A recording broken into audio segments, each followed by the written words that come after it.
Poderia ter trazido um texto de alguém renomado, que já falou sobre mulheres, que já falou sobre lutas de mulheres, de repente até fatos que nós todas já conhecemos, né, como o incêndio na fábrica de Nova York, Revolução Russa com participação de mulheres, mulheres na luta pelas diretas já, enfim, inúmeros casos, né, que ocorreram e que demonstram a luta da mulher pela conquista dos seus direitos.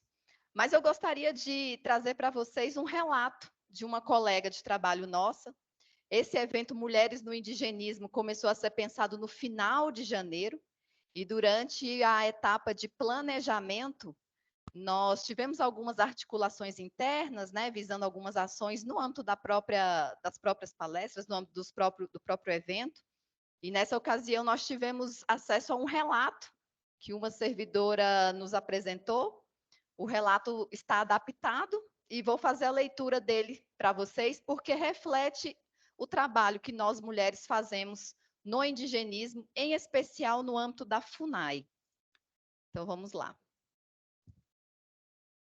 Falar sobre mulheres no indigenismo é também falar sobre as graves condições de insegurança para mulheres no ambiente de trabalho, sobretudo nos lugares mais isolados e com preponderância da atuação masculina, como os espaços de fiscalização, proteção territorial e expedições. É preciso destacar que há uma divisão do trabalho determinada por gênero, sendo que aos homens é destinada a função de proteção territorial, localização e monitoramento, isto é, de sertanismo, desbravamento por meio de expedições, enquanto às mulheres é reservada a situação de pós-contato, ou seja, as áreas de cuidado, as quais envolve ações de atenção à saúde e educação. Resta muito evidente que as funções de cuidado ficam a cargo das mulheres, ao passo que aos homens é atribuída a função de desbravar. Em não exagerada analogia, trata-se do procedimento colonial clássico do patriarcado de estupro da terra. O território virgem, nunca antes penetrado, é desbravado pelos homens, que, ao fazerem o contato, transferem imediatamente o ônus da relação desse contato, isto é, a necessidade de cuidado, às mulheres. São inúmeras as situações de exclusão que as mulheres indigenistas vivenciam todos os dias na FUNAI. Elas nunca são convocadas para expedições, com exceção de raras vezes em que o fizeram mediante luta pessoal e constrangimentos inenarráveis. Todo o sistema de operação administrativa e legal da FUNAI é construído sob a manutenção das prerrogativas de privilégios dos servidores homens. E assim, por meio de entrelaçamentos de mecanismos estruturais e burocráticos, a FUNAI vai perpetuando o privilégio da oportunidade de trabalho para os servidores homens em detrimento das trabalhadoras mulheres. Em um evento que tivemos que lutar para participar, na terra indígena Uruê-Uauau, reunimos as servidoras da CESAI, que praticam seu indigenismo diário sem que seja considerado o caráter indigenista do seu trabalho, as indígenas Tupari, que trabalham não como indigenistas e expedicionárias, mas como regra cultural patriarcal, na condição costumeira de cozinheiras ou faxineiras, embora reúnam um enorme conhecimento tradicional, extremamente relevante para expedições, e nós, servidoras em luta, indigenistas da FUNAI, em caráter quase que subversivo, não à lei, mas às regras culturais do patriarcado. Não é à toa que não há tantos registros de indigenismo feito por mulheres na FUNAI. É porque, em verdade, ficamos de fora da maioria das oportunidades de trabalho em áreas dominadas pelo imaginário do herói sertanista. Neste dia tão importante de luta, 8 de março, é preciso descortinar que não existe igualdade de gênero no ofício do indigenismo de Estado.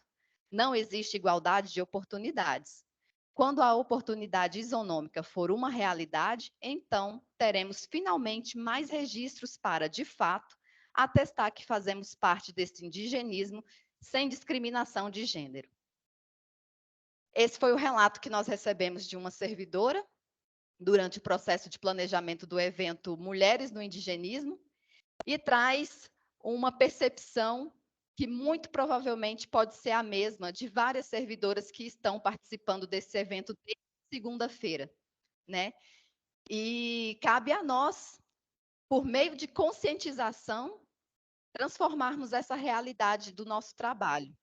A gente sabe que a violência de gênero, ela não vai ser encerrada por meio de decreto, por meio de uma portaria do nosso órgão central de gestão de pessoas, hoje o Ministério da Gestão e Inovação.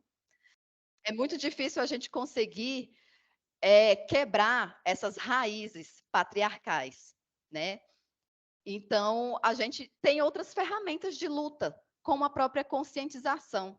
Aqui nessa semana, a gente está abrindo espaço para mulheres indigenistas trazerem à baila todo o seu repertório de conhecimento.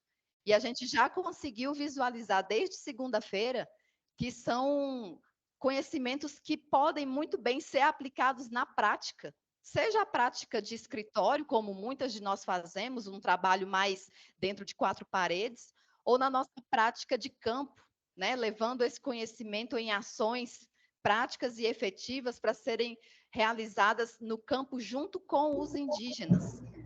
Então, é a mensagem que a gente traz para vocês, o relato dessa nossa servidora.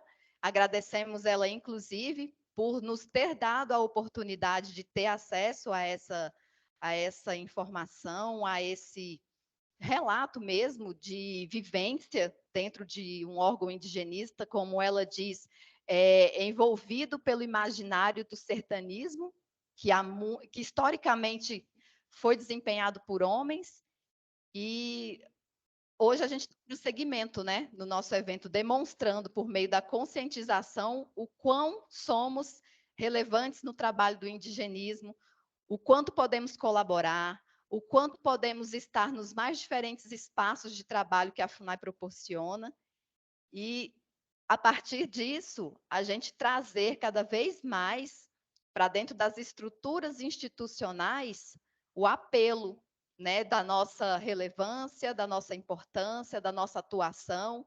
Hoje a gente tem uma FUNAI um pouco mais diferente se comparar com os últimos anos. O nosso quadro pelo menos no que diz respeito à gestão máxima, né? A nossa diretoria colegiada hoje está sendo composta 100% por mulheres. Nós temos uma presidente mulher indígena, nós temos 3 diretoras, mesmo que não todas titulares do cargo, mas interinas ali, né? Por não haver ainda uma titularidade, mas todas são mulheres. Vamos ver como que fica a paridade entre homens e mulheres dentro da nossa FUNAI daqui para frente, né? É necessário trabalhar também essa questão de gênero nos espaços da administração pública. A ENAP, durante essa semana, também está promovendo ações voltadas para o Dia Internacional da Mulher, e uma das ações foi um encontro presencial na própria ENAP, onde se trabalhou essa questão do acesso das mulheres a cargos públicos, a cargos de liderança.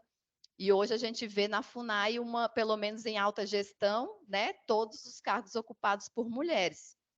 Mas não é só em alta gestão que isso deve ser levado em consideração, né? Na parte mais operativa da FUNAI também, coordenações, serviços, na parte mais prática da FUNAI, nas expedições, nos trabalhos de monitoramento, as mulheres têm plenas condições de assumir esses espaços, de desenvolver essas atividades, de compartilhar seus conhecimentos, de propor novas ações, novas estratégias. E é isso que a gente traz de mensagem para todos que estão participando aqui do evento, mulheres, homens indigenistas, que acompanham o trabalho que nós desempenhamos.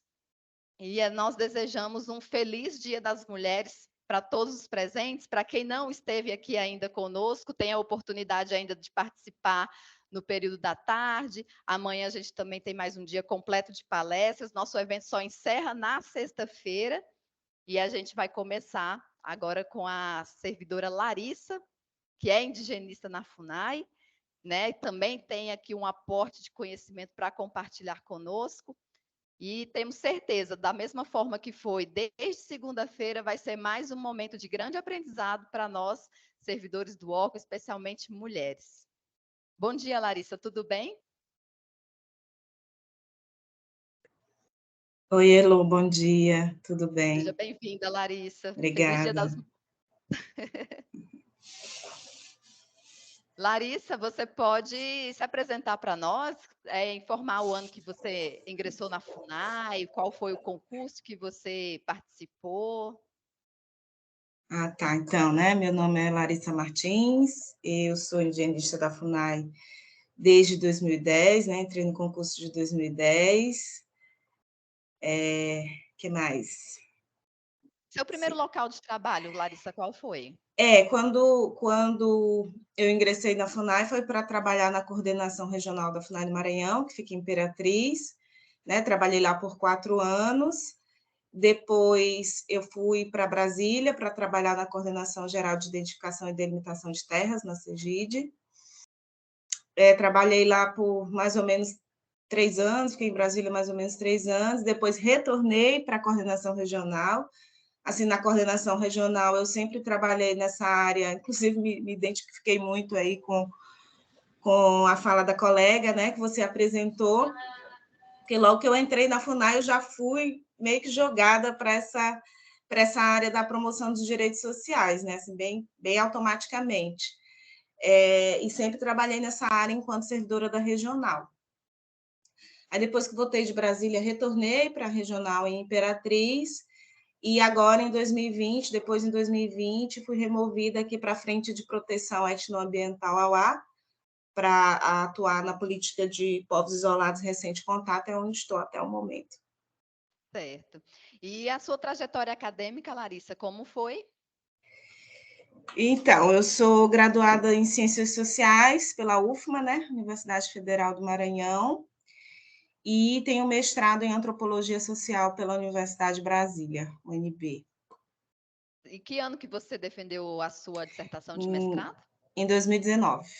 2019. O mestrado, 2019. o trabalho foi Os Filhos de Maíra, né? A territorialidade e alteridade entre os Tenterrar da Araribóia.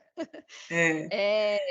Pela metodologia empregada na sua pesquisa, Larissa, que foi a pesquisa etnográfica, né? Em alguns estudos, essa pesquisa etnográfica se dá a partir de 3 ações específicas: ouvir o que as pessoas dizem, observar o que elas fazem e sentir o que elas sentem.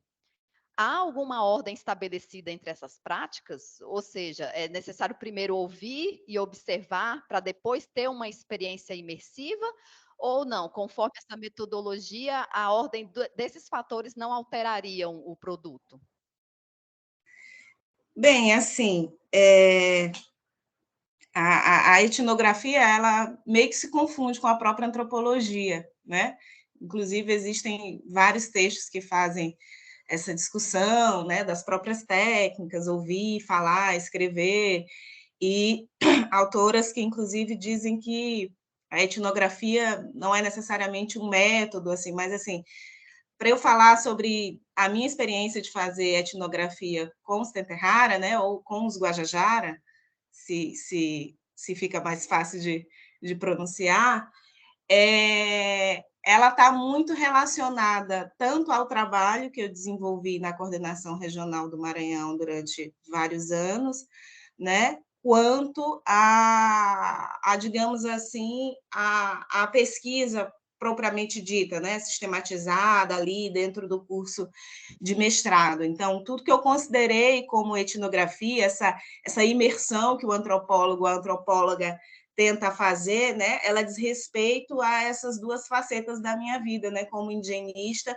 e como pesquisadora. Assim, é, na atualidade, a gente tem problematizado muito essa coisa assim da imersão em meio àquele povo com quem você vai estudar, né? Acho que os antropólogos atualmente já estão mais conscientes do seu papel no campo e de como isso interfere na construção da sua pesquisa, né? E não mais naquele papel de eu vou lá e vou descobrir várias coisas, porque eu vou participar, né? Acho que é um pouco disso, Elô. Bacana, Larissa. E na sua dissertação, ou melhor, na sua apresentação aqui, quando a gente iniciar a palestra, você vai explicar para a gente quem é Maíra? Ah, vou. Vai, né? Vou, porque Então eu tá acho que certo. talvez nos slides, né? Talvez nem na apresentação aqui, mas eu vou explicar quem é Maíra. Tá bom, então a palavra é toda sua a partir de agora, Larissa. Uma boa palestra para todos nós. Tá bom. Obrigada, Elô. Você quer compartilhamento de tela? Você mesma compartilha aí? Não, eu queria que vocês compartilhassem, porque... Ah, o meu abriu, né? Deixa eu ver se eu consigo, peraí. Certo. Eu atribuí o perfil para a Larissa. Testa aí, Larissa. Ah, tá. Mas eu sou muito ruim nessa. Tá, quando a gente clica e já vai direto para a tela e aparece, é isso? Você Assim que escolhe você tela, clica, você vai janela. você vai escolher a janela onde está a apresentação e aí ela já vai. Não, acho que eu prefiro que vocês apresentem, porque vai acabar me atrapalhando. Eu sou muito ruim nessas coisas. Melhor vocês apresentarem mesmo.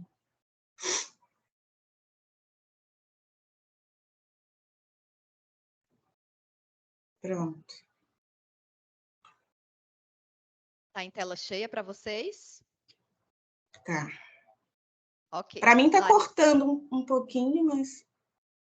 deve ser o tamanho do monitor mesmo, viu, Larissa? Ah, tá. Para vocês está ok o título, né? Tá aparecendo direitinho, né?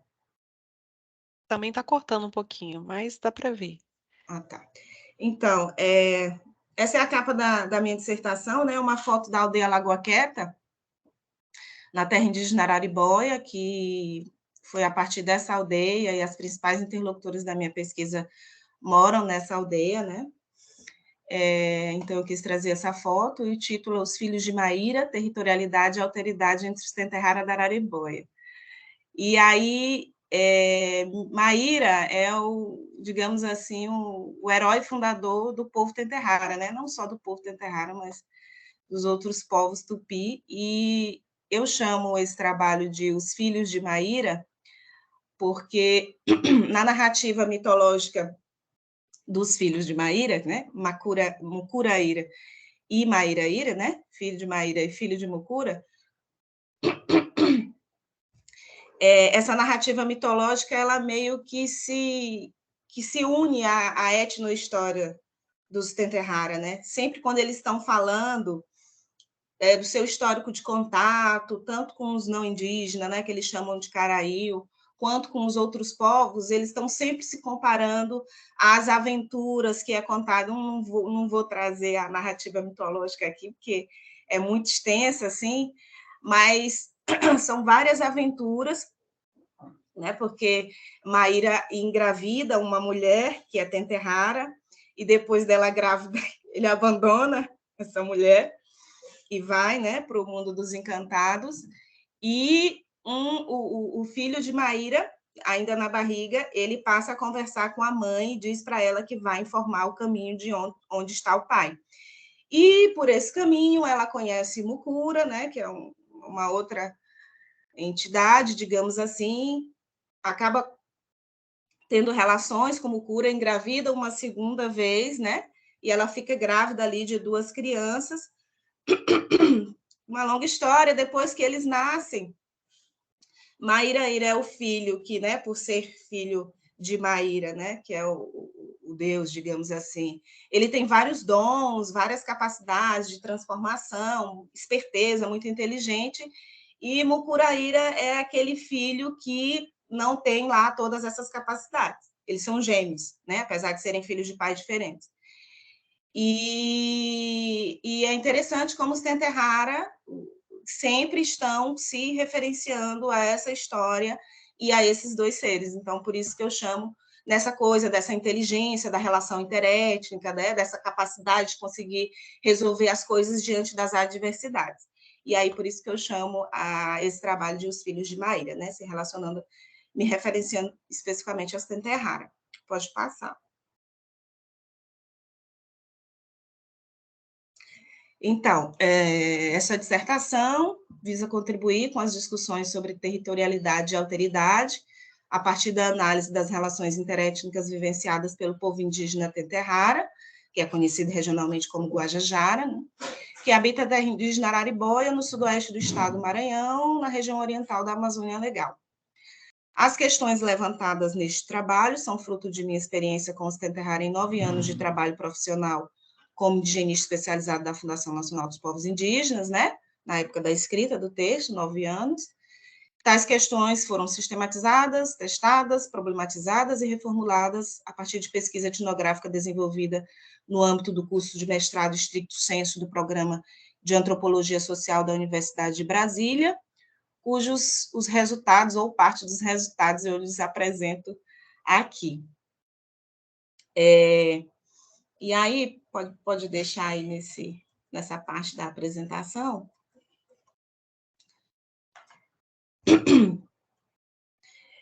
Eu queria dizer, assim, que o momento, assim, da apresentação de um trabalho, né, eu até gostaria de agradecer a CODEP, porque, assim, nós das ciências humanas não temos muitas oportunidades de apresentar nossos trabalhos, a não ser ali para os nossos pares diretos, né, e eu vou considerar aqui como o grande público, né, talvez o maior público que eu tenha para apresentar esse trabalho. Então, o momento de apresentação dos resultados de um trabalho acadêmico é um momento sensível, né, porque um trabalho acadêmico ele parece nunca ter fim. Cada leitura você encontra erros, você encontra possibilidades de aprofundamento, né, que você não identificou de início, ou caminhos mais adequados que se poderia ter seguido. Mas eu gostaria aqui de parafrasear o antropólogo Clifford Geertz e dizer que, sobre o meu trabalho especificamente, se é que ele tem alguma virtude, é o fato de ter sido produzido por mim. Né? Não é plágio, não é fake news, é, de fato, um trabalho que, com todas as suas limitações, mas foi um trabalho produzido por mim. A relação que mantive com o campo antes e durante a pesquisa tem uma grande contribuição na forma como esse trabalho foi construído. Eu escolhi fazer pesquisa com o povo indígena no Maranhão, com quem eu mais estabeleci contato durante os anos de trabalho na FUNAI, e isto me trouxe questões que auxiliaram e dificultaram o processo de pesquisa. Se, por um lado, conhecer previamente as pessoas com quem eu deveria realizar a pesquisa me facilitaram a inserção em campo, isto também dificultou algumas tentativas de aprofundamento de determinados temas, o que ocasionou limitações no processo de condução da pesquisa. Estas limitações foram causadas, por um lado, pela impressão das minhas interlocutoras, a maioria das minhas interlocutoras eram mulheres, de que sobre certos assuntos não era necessário falar, porque eu já os conhecia. Por outro lado, o meu prévio conhecimento de temas delicados fazia com que eu nem sequer ousasse mencioná-los em momentos de entrevistas.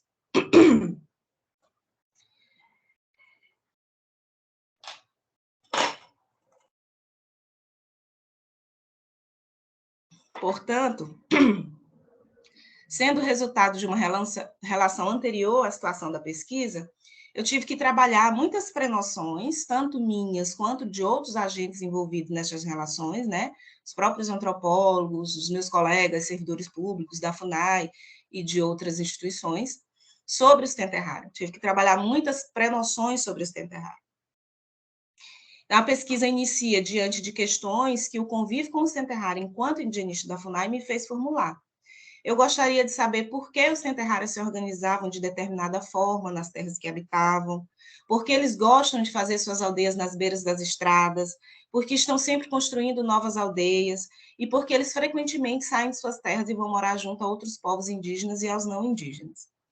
A resposta que frequentemente eu ouvia de outras pessoas que, assim como eu, trabalhava junto aos Stenterrara, estavam relacionadas aos conflitos internos do povo, que, segundo estas interpretações, provocava divisões internas e, consequentemente, a migração das famílias.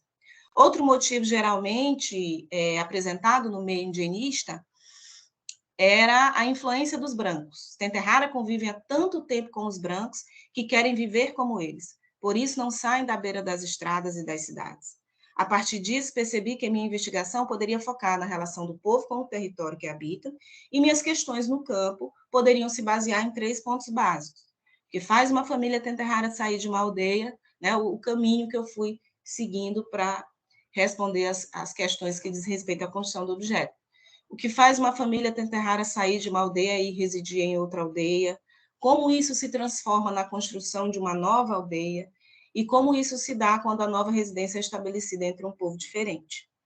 Na introdução do trabalho, eu exponho essas questões iniciais, né, que fizeram parte do processo de construção do objeto, que é a análise da imbricação entre a alteridade, né, a forma de vivenciar as relações com povos indígenas vizinhos e com os não indígenas, os quais os Tenterrara chamam de Caraíu, e a territorialidade, processo por meio do qual constroem a relação com o espaço físico que habitam.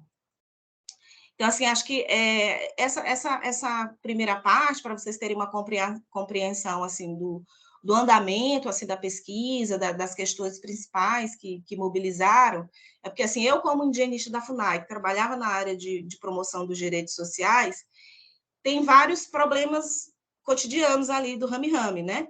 Então, assim, no Maranhão, a gente tinha, antes desse último censo, que ainda não saiu, saíram os resultados preliminares, e o Maranhão está aí na casa dos 50 mil indígenas, mas assim, eu trabalhei com os resultados do censo de 2010, que a gente tinha aí por volta de 35 mil indígenas, 23 mil, cerca de 23 mil dessa população são de Tenterrara. Né? Então, assim, o grosso do atendimento que as CTLs da FUNAI no Maranhão e que a coordenação regional faz no dia a dia são com os Tenterrara. E aí são aquelas várias questões que quem trabalha na base da FUNAI conhece, né? Todo dia alguém que precisa ir ao INSS, que tem uma questão num banco para resolver, muita intermediação ali com a rede de assistência social, várias questões para resolver, e a maior parte dessas pessoas eram indivíduos do povo Tenterrara, né? E algumas questões, né, que são institucionais e que precisam ser resolvidas pela política indigenista, muitos dos colegas diziam assim, a gente está... Nossa, tem, sei lá, um bairro no município de Barra do Corda que tem uma população gigante de Tenterrara lá e está dando muito problema, a prefeitura está sempre ligando para cá, e tem isso, tem aquilo, tem várias situações, e isso era visto de uma forma meio, tipo, pejorativa, Tenterrara deu muito trabalho, por que eles têm as terras deles todas demarcadas, por que não ficam lá na terra indígena, por que vêm para a cidade, né? Não é, lógico, uma característica própria desse povo, não é uma questão própria aqui da FUNAI do Maranhão, né? Mas vinham muitas dessas questões, então, assim, a partir disso, eu fui querendo, né, já no mestrado, já empreendendo a pesquisa, assim, acho que quando saí da graduação e fui para a FUNAI, continuei com os hábitos, né, de fazer os caderninhos de campo, então, eu sempre tive muitas informações, mesmo ainda quando não estava como pesquisadora de campo, e eu fui utilizando todo esse material para tentar compreender, assim, o que levava os Tenterrara. Mais à frente, eu acho que pode até dar uma passadinha no slide.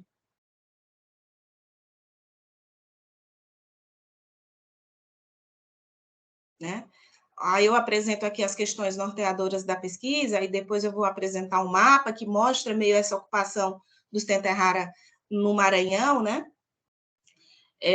Mas só para apresentar aqui as questões norteadoras da pesquisa, né? O que mobiliza os Tenterrara? A prática de se assentar reiteradamente em terras de outros povos, em povoados, assentamentos rurais e áreas urbanas próximas às suas terras demarcadas, né? Aí eu levanto algumas questões que eu vou tentando responder, não sei se respondi, ao longo do trabalho, né? Recusa a reconhecer a limitação jurídico-administrativa imposta pelo Estado, né? Aquele limite ali da terra indígena, retomada de áreas consideradas como pertencentes outrora a seu território, né? Porque a gente sabe que a terra indígena ela não corresponde necessariamente ao território indígena, né? Aquela área de ocupação tradicional daquele povo, ela é meio que um recorte disso. Então, será que os Guajajara estão em processo aí de retomada não anunciada, né? Os Tenterrara concebem um modelo de territorialidade que é expansionista, não estão sempre querendo crescer, ou a territorialidade Tenterrara ela se traduz de uma forma localizada, no sentido de que onde existe uma família Tenterrara, existe parte do território Tenterrara. Aí eu queria que você passasse para o mapa, que eu creio que seja o próximo, só para eu mostrar. Ah, tá aqui. Ai, pena que não dá para ver o títulozinho dele ali.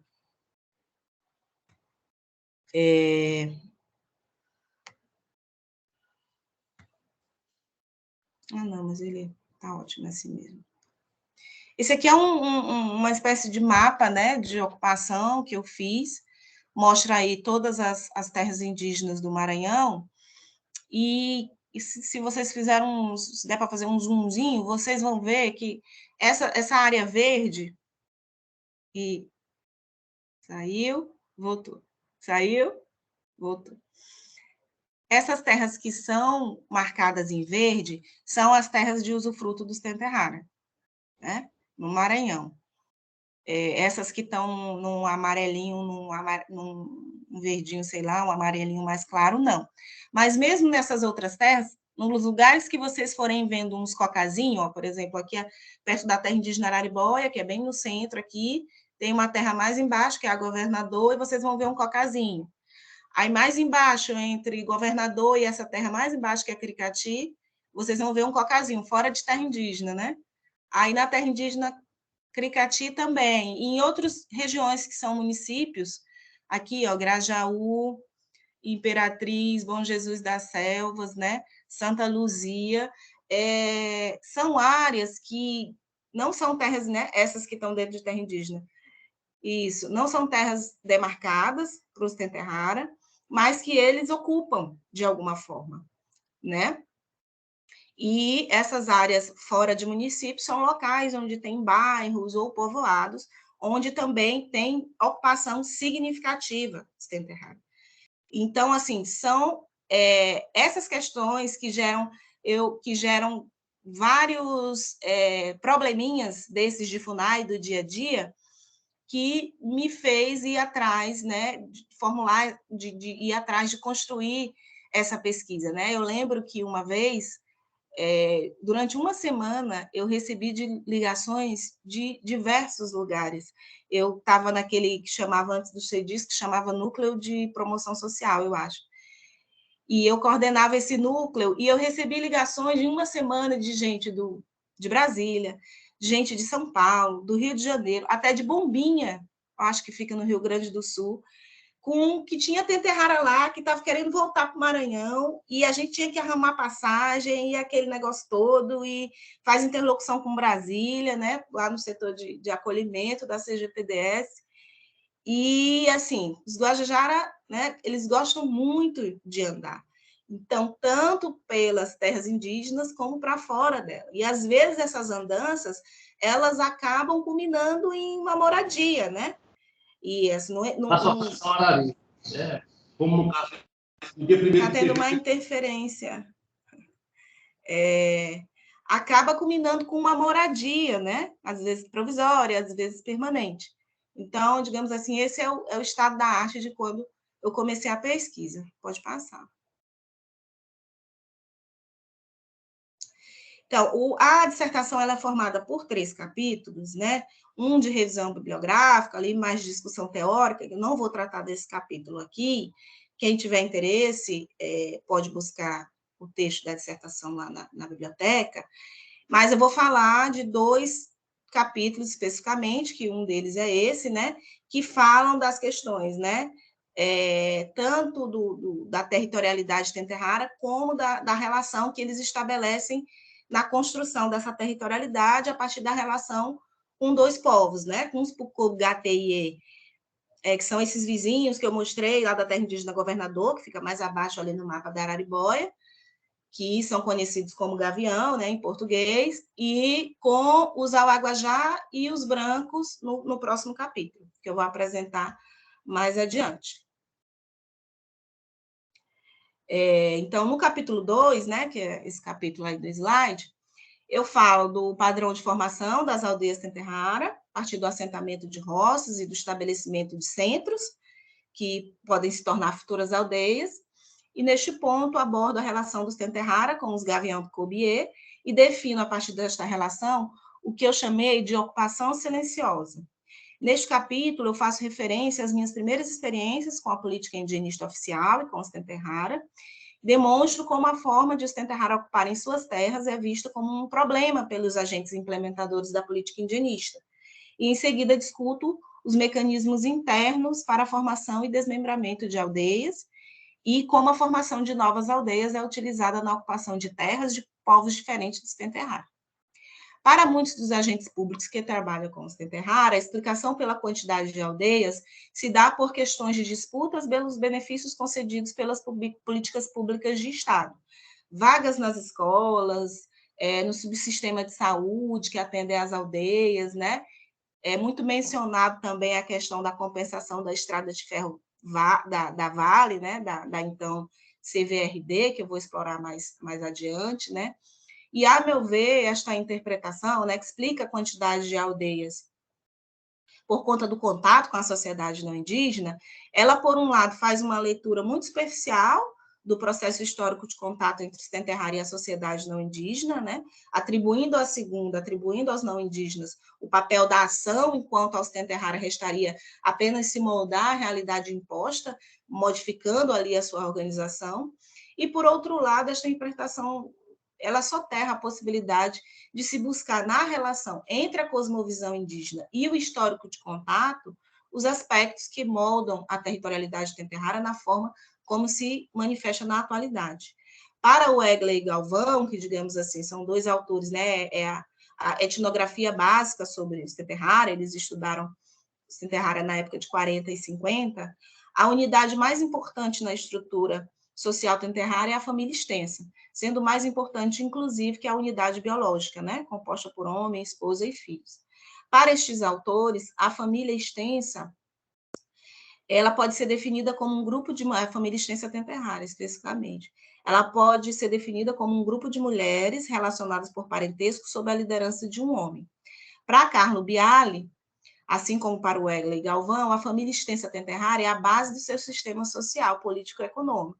E aqui eu cito, né? São as famílias extensas que exercem o poder na aldeia. Mestre Pereira Gomes, em seu estudo sobre os tenterrara da terra indígena Bacurizinho, aponta duas formas de se iniciar uma aldeia. Uma delas se assemelha à forma que também é descrita por Wegley e Galvão, que estudaram a região do Pindaré, que é a transformação dos centros de roças em aldeias independentes. Logo que o centro abriga um número de famílias que seja suficiente para que a aldeia seja autônoma política e socialmente. Quem consegue fazer isso, né, quem consegue transformar o centro em uma aldeia autônoma, segundo Gomes, é a liderança. De acordo com Pierre Clastres, a chefia ameríndia, ela não está fundada no exercício do poder, concebendo este como meio para exercer a coerção, mas é mantida por meio de uma relação de troca entre o chefe e o grupo. A chefia ameríndia, então, seria dotada, sobretudo, de generosidade, de talento apaziguador e oratório, e teria o privilégio de praticar a poliginia. Uma das principais contribuições deste autor para a discussão sobre política nas sociedades indígenas, segundo Perrone Moisés, está contida no fato dele positivar a ausência, né? Onde não se vê política, por não ter coerção, Clastres proporciona a oportunidade de se pensar uma nova modalidade política, em que poder sem coerção é possível. As sociedades ditas primitivas, então, deixam de ser interpretadas pela ausência do Estado para serem colocadas em uma posição de negação do Estado. Para os tenterrara, da Araribóia, né, a posição de cacique está relacionada à administração da aldeia, uma pessoa responsável pelos assuntos burocráticos. Se perguntados, os tenterrara dirão que é a comunidade, ou seja, os moradores da aldeia que escolhem o cacique.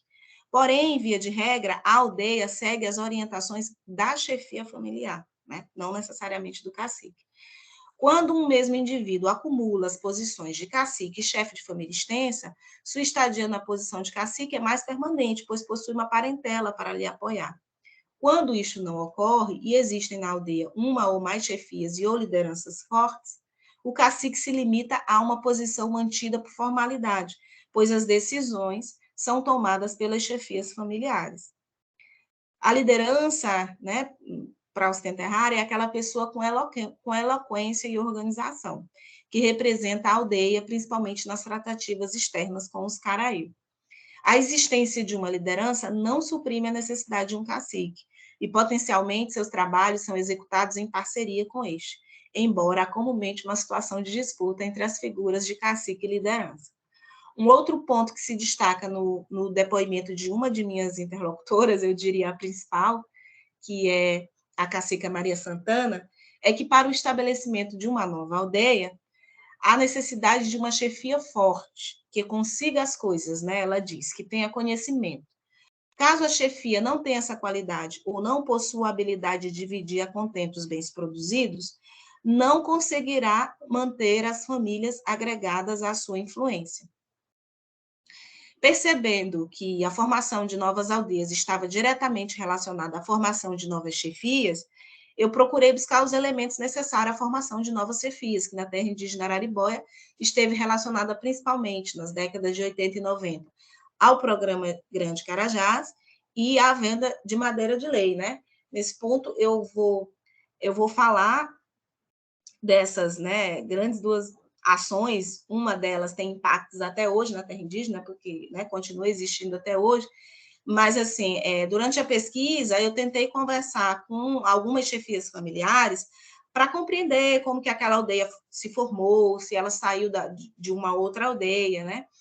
E uma delas é a aldeia Lagoa Quieta, que é essa que aparece a foto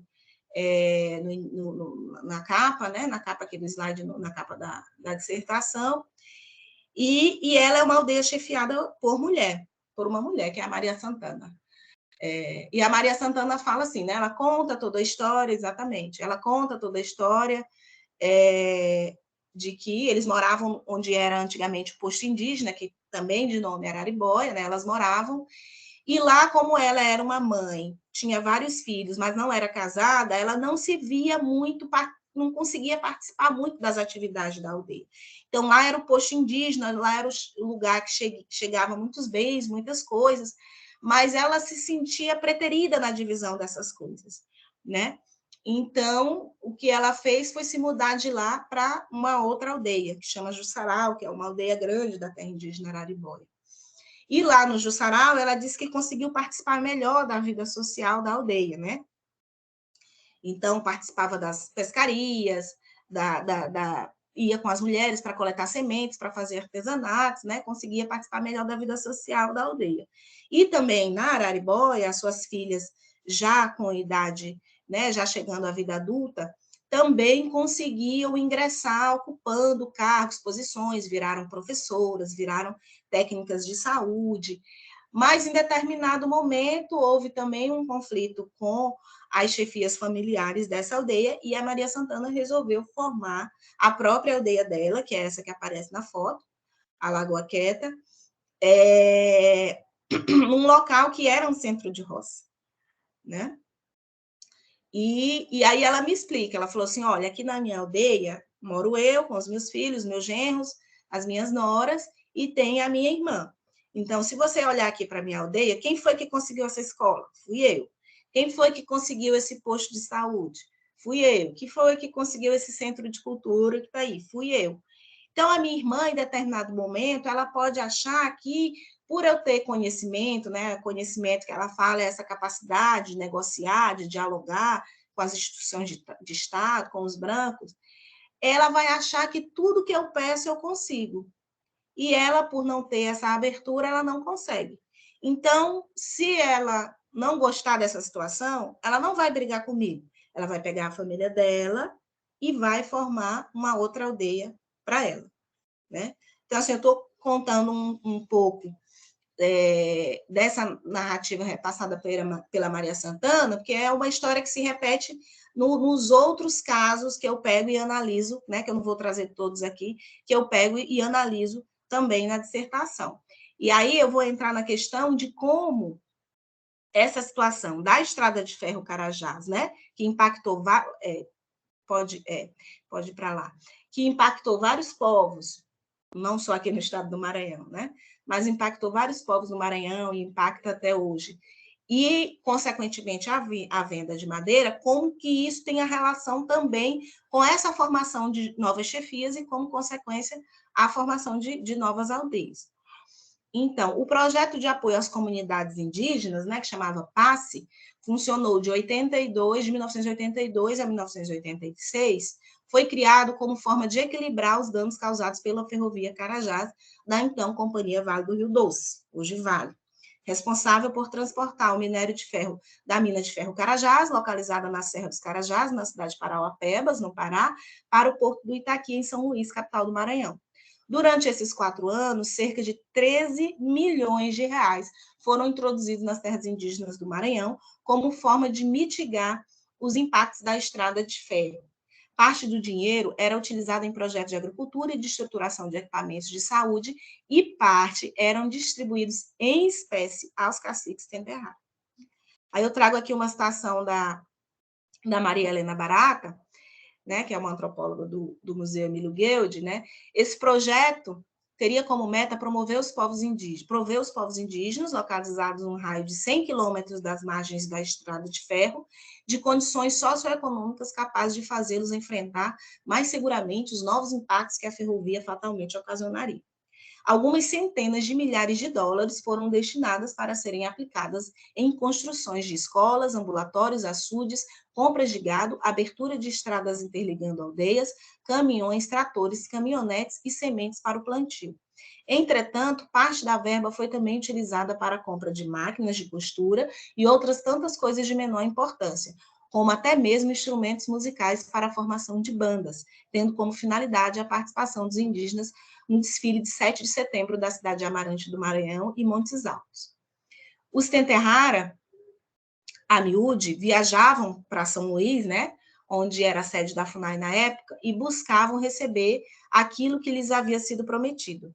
Dessas viagens, algumas pessoas reconhecidas como líderes ou chefes por aquele órgão, né, pela FUNAI, regressavam carregando pequenas valizes, conhecidas como 007, cheias de dinheiro vivo para ser distribuído entre as diversas famílias que compunham uma determinada aldeia.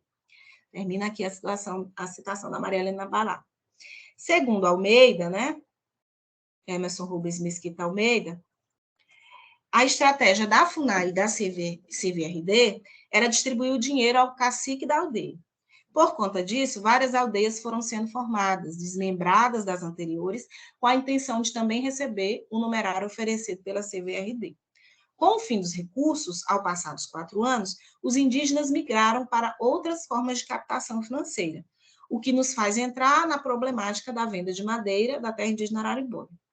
Sem recursos financeiros para dar continuidade à manutenção das roças coletivas e dos equipamentos e veículos, os Tenterrara montaram, então, em parceria com os seus vizinhos Pucô-Gateye, uma estratégia para organizar a venda de madeira. Né? Até então, não existia, digamos assim, venda de madeira sistematizada nas terras dessa região do Maranhão. Segundo as terras indígenas dessa região do Maranhão. Segundo Barata, desde o início do passe, né, os dois povos já vinham estabelecendo alianças no intuito de delinear reivindicações junto à CVRD. A aliança com os vizinhos era necessária por 2 motivos. Na época, a FUNAI proibia veementemente a venda de madeira. Os dois povos consideravam que juntos teriam mais forças para pressionar o órgão. O segundo ponto diz respeito a um fator de logística, porque vocês olharam lá no mapa, né?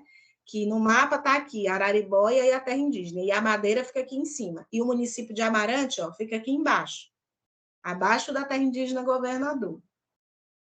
Então, para se chegar na terra indígena Araribóia, os madeireiros que vinham de Amarante teriam que passar por dentro das terras dos Pucô-Gateye, né?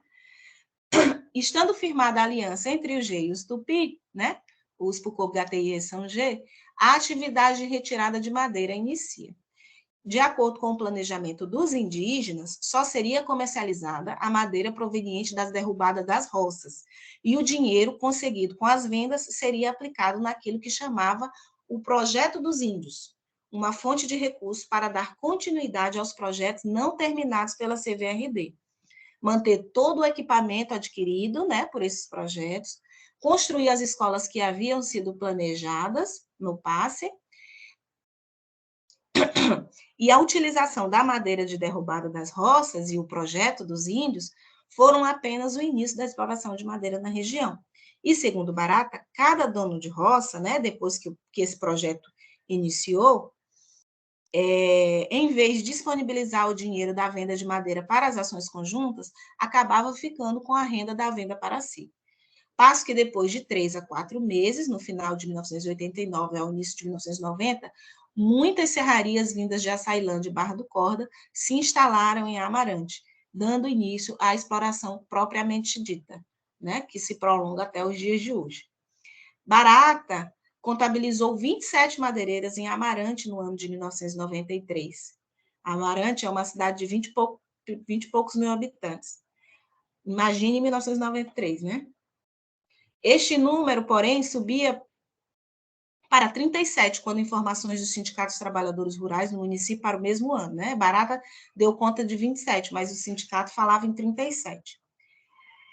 Então, assim, acho que vocês viram essa questão deu para compreender nessa parte do texto, essa questão do impacto da estrada de ferro. Tipo assim, o programa que hoje a gente chamaria de compensação, que seria para dirimir os impactos, na verdade, causou mais impactos ainda, porque foi graças a eles que se iniciou a venda de madeira na terra indígena Araribóia. Né? Então, assim, a CVRD chega financiando um monte de projetos, compra um monte de tralha, um monte de equipamentos, veículos, ambulâncias, promete a construção de um monte de escolas, e o programa dura 4 anos, o dinheiro acaba, porque um montante grande do dinheiro foi distribuído diretamente, e os indígenas se veem ali na situação de manter essa tralha toda que esse projeto da CVRD trouxe. E para isso eles começam a venda de madeira, né? De início ali, não, vamos tirar só a madeira das roças, só das derrubadas das roças, e vamos vender para conseguir o dinheiro, e daí, então, começa uma exploração madeireira generalizada.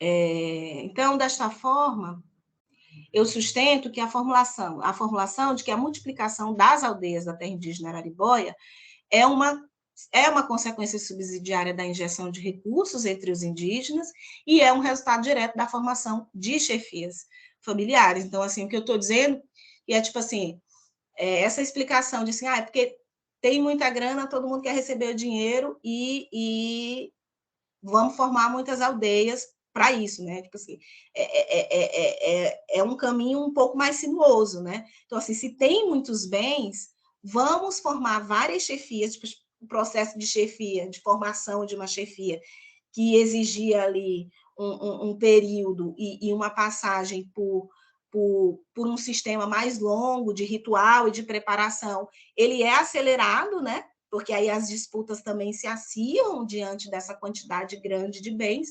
Então, a quantidade de chefias explodem e a chefia só tem legitimidade se ela tiver, digamos assim, uma parentela assentada numa aldeia para lhe legitimar. E daí explodem as quantidades de aldeia na terra indígena Araribóia. Acho que pode passar lá para o slide que estava.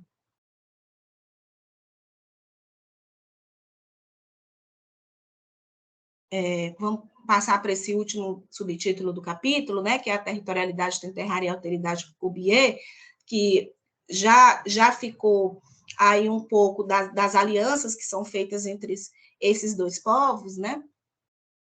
Mas nesse subtítulo especificamente, eu tento demonstrar, porque na terra indígena Governador, que é uma terra indígena que, digamos, seria de usufruto para o Coco de Ateliê, ela é uma terra indígena que, digamos, a metade dela é habitada, é constituída de aldeias tenterrárias, né? E isso tem vários desdobramentos, né?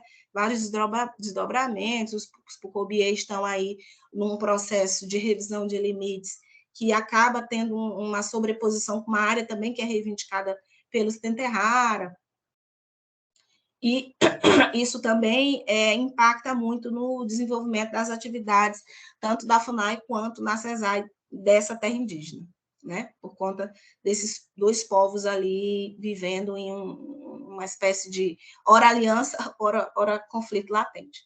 Então, eu enfatizo nessa discussão que a forma como a relação dos Tenterrara com o Estado, né, no âmbito das questões territoriais, ela molda e é moldada pelas relações que estabelecem com outros povos indígenas, né, que no caso da terra indígena Araribóia são os Auaguajá, que eu vou apresentar mais na frente, e os Pucobo-Gateiê. As análises feitas por Guimarães e Viveiros de Castro, né, trazendo aqui esses dois autores, a Silvia Guimarães e o Eduardo Viveiros de Castro, reforçam dois pontos que eu considero importantes para a caracterização da territorialidade tenterrária. Um é o movimento, né? O movimento próprio dos povos tupi. E o segundo, que é um efeito do primeiro, é o constante embate com a alteridade, né? Então, um povo que está em constante movimento, ele está sempre encontrando e conflituando com outros povos, né? Sejam indígenas ou não indígenas. No caso da terra indígena Araribóia, considero que a relação dos Tenterrara com os Pucô-Gateye, que nos fornece melhores elementos para compreender em como se dão tais dimensões. Sobre este assunto, eu dialogo novamente com a Maria Helena Barata, né, que analisou na década de 80 a relação entre os povos Tenterrara e os Pucô-Gateye. E nisto ela se apropria do tema da definição e apropriação dos povos sobre seus respectivos territórios. Barata, para Barata, os Pucô-Gateye e os Tenterrara têm uma fronteira nítida, né, que é o rio Buriticupu. E, para mim, isso não está assim, muito claro, né? Não está tão evidente, porque nós vemos constantemente, como eu falei, os Tenterrara residindo para além do rio Buriticupu. O rio Buriticupu fica ali na extremidade da terra indígena Araribóia, e para lá fica uma área que é não indígena, que é reivindicada pelos dois povos, que é o povoado Campo Formoso, e depois a terra indígena Governador. Então,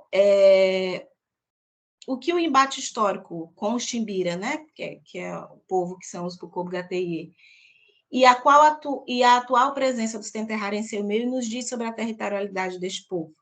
Estes fatos apontam para o movimento na territorialidade Tenterrara, um movimento de expansão que tem como objetivo principal a busca de autonomia. Esta expansão se dá por duas frentes, pelo casamento e pelo assentamento de aldeias. Há várias histórias entre os povos indígenas do Maranhão da utilização da sagacidade, trazendo aí um conceito de Almeida, da sagacidade Tenterrara, nas tratativas com a sociedade não indígena, em especial com as forças de Estado. Alguns povos G, durante as disputas pela demarcação de suas terras, contaram com a força numérica dos Tenterrara e com suas estratégias de pressão para resistir às investidas não indígenas e cobrar do Estado a regularização de seus territórios. Além dos Pucô-Gateye, né, que é o que a gente fala nesse capítulo especificamente, Cricati e Crepum-Cateriê também usaram desta estratégia. Em contrapartida, acabaram aceitando a presença Tenterrara em seu meio. Então, assim, na época da demarcação, esses três povos se fizeram aliança com os Tenterrara, porque são povos que têm uma população pequena, né? Os Guajajara têm uma população grande, então sempre que ia ter alguma reivindicação em relação à FUNAI, né? Ou algum conflito ali com alguma força municipal, regional, eles usavam essa aliança com os Tenterrara para fazer peso. E aí a contrapartida que os Tenterrara pediram foi que eles fizessem a aldeia nessas terras já demarcadas, né? O apoio político é uma das formas geralmente utilizadas para tal fim, e o estabelecimento de laços matrimoniais também sempre é buscado, né? Ocasionalmente, os Tenterrara articulam o que poderíamos chamar de ocupação silenciosa, que é a ocupação de espaços tidos como vazios, ou seja, áreas não utilizadas objetivamente, onde ninguém se incomoda quando uma simples família passa a ocupá-la. Com o tempo, a ocupação que se inicia como temporária, ela acaba se tornando uma área de uso Tenterrara e, por conseguinte, uma aldeia. Sendo assim, se de um lado a força numérica é um dos instrumentos utilizados nas estratégias de pressão contra o Estado, que propicia aos Tenterrara estabelecerem alianças políticas com seus vizinhos, de outro lado, o movimento dos pequenos grupos familiares dotados de relativa autonomia social é a forma mais efetiva de ocupação silenciosa de terras alheias, né? Então, o que eu estou chamando aí de ocupação silenciosa? É que, como a família extensa, a família Tenterrara, ela é bastante autônoma, ela não, digamos, não precisa responder a uma autoridade central para dizer onde que ela vai fazer uma roça, ou, né, claro que essas coisas são negociadas, né? Mas onde que ela vai fazer uma nova aldeia, existem, tanto em áreas que não são terras indígenas, como em áreas que são terras indígenas de outros povos, esses movimentos da família. Então, durante os processos demarcatórios de terras vizinhas, Os Tenterrara saíram para ajudar esses povos. E nem todas as famílias retornaram, muitas foram formando aldeias, né? E a gente vê no dia a dia muitas situações que às vezes outros povos vêm reclamar, fulano de tal fez uma aldeia lá na minha terra, né? Um fulano de tal Tenterrara fez uma aldeia na própria terra indígena Governador, que tem uma região grande que já é de ocupação, o número de aldeias é praticamente igual entre os dois povos, então já tem uma região grande de ocupação.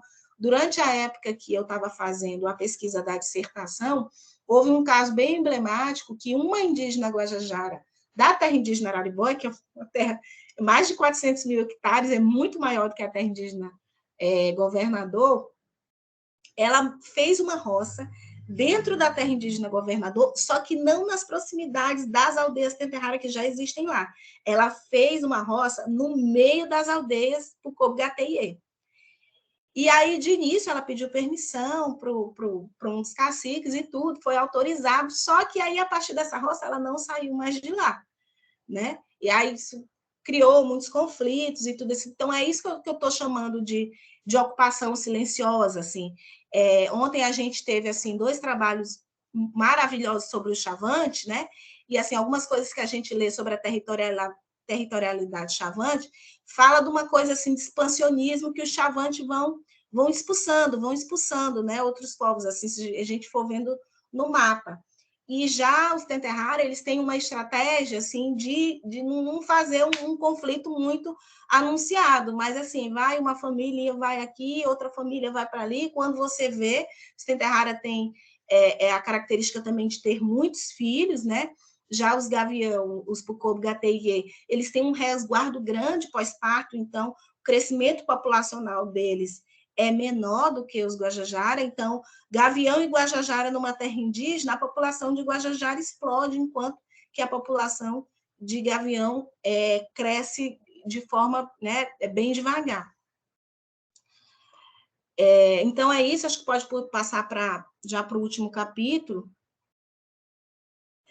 né? Esse é mais curtinho, gente. Eu quero deixar um tempinho aqui para eu falar sobre um outro assunto, usar os últimos minutinhos, né?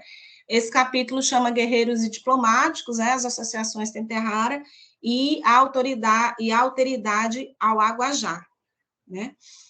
Falar das organizações Tenterrara relacionadas à questão territorial, nesse capítulo eu vou falar dos guardiões do território, era como eles chamavam na época, né? Essa organização de agentes ambientais indígenas, e da COCALITIA, que é a coordenação da Comissão de Caciques e Lideranças da Terra Indígena Araribóia. Pode até passar para o próximo, que tem as fotos, que vou falar dos guardiões. Isso. Não sei se para vocês que fica na tela cheia aí, dá para eu diminuir as fotos, não ficou muito bom, mas essa é a foto de uma das formações dos guardiões, né, em uma das assembleias. Eu fiz muita etnografia em assembleias e reuniões, e esses são alguns dos cartazes que, né, estavam enfeitando, vários cartazes com frases de efeitos relacionadas à solicitação de apoio ao trabalho dos guardiões do território. Então, falar das organizações Tenterrara relacionadas à questão territorial é mais uma forma de reforçar o argumento de que, para este povo, territorialidade e alteridade não se desvinculam. Neste capítulo, eu trato da coordenação da Comissão de Caciques e Liderança da Terra Indígena Araribóia, COCALITIA, e o grupo de agentes ambientais indígenas denominado, na época, Guardiões do Território. A atuação dos Guardiões do Território é articulada pelos Tenterrara para reforçar a imagem do povo enquanto indígenas guerreiros e aguerridos que se esforçam por proteger a terra indígena Araribóia da degradação ambiental provocada pelos Caraiú, cortando da própria carne, se for necessário, né? Tendo em vista que, como a gente viu aí no início da exploração madeireira na terra indígena, alguns indígenas estavam envolvidos, né, com a venda de madeira. O espaço da COCALITIA, ele funciona como uma área assim mais diplomática, onde os indígenas estão dispostos a pensar estratégias e unir esforços para captar apoio às suas reivindicações. Há aí duas alteridades, né? Duas relações com o outro a serem observadas.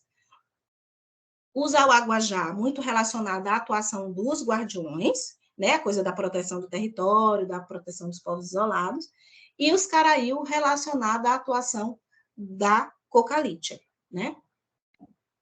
Os Auaguajá são um povo tupi, assim como os Teterrara, com grupos de recente contato e grupos ainda em situação de isolamento. Apesar de viverem próximos e compartilharem características próprias aos povos tupi, como a mitologia e a língua, né, que são próximas desses dois povos, estes dois povos optaram em se relacionar com as frentes de ocupação regional de forma bastante divergente. Os Tenterrara, em certo momento histórico, param de fugir ao contato, que julgavam inevitável, e, em certa medida, se beneficiam dele, dentre outras coisas, para ocupar a terra, segundo o mestre Pereira Gomes.